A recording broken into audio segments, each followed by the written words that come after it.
So what that means is that you can have your property seized by the government without being charged with, let alone convicted of any crime. The burden of proof is flipped on its head. This American presumption of innocent until proven guilty is changed in civil forfeiture cases so that if your property is targeted for forfeiture, you have to prove your own innocence to get it back. Back in the early 1980s, under Ronald Reagan and Attorney General Edward Meese, there was an effort to reinvigorate forfeiture enforcement.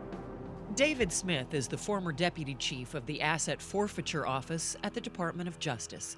He says expanding forfeiture enforcement was originally used as a weapon to fight the war on drugs. They started passing new laws that expanded civil forfeiture and criminal forfeiture. Unfortunately, part of the 1984 law was this earmarking provision, the idea that we can give law enforcement an incentive to use forfeiture if we set up a special fund in the Justice Department and the Treasury Department where all the forfeited monies would be deposited and then earmarked just for law enforcement purposes.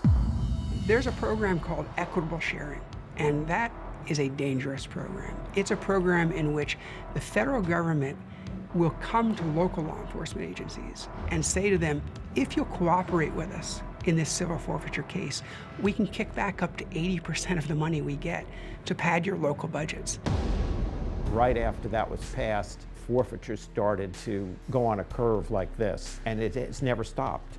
It's just gone up and up. We had no idea that it would over-incentivize law enforcement in the long run. More and more, especially as state and local budgets come under financial pressure, we are seeing this equitable sharing program grow exponentially as local law enforcement sees there's a bounty to be had by cooperating with federal agents in civil forfeiture cases.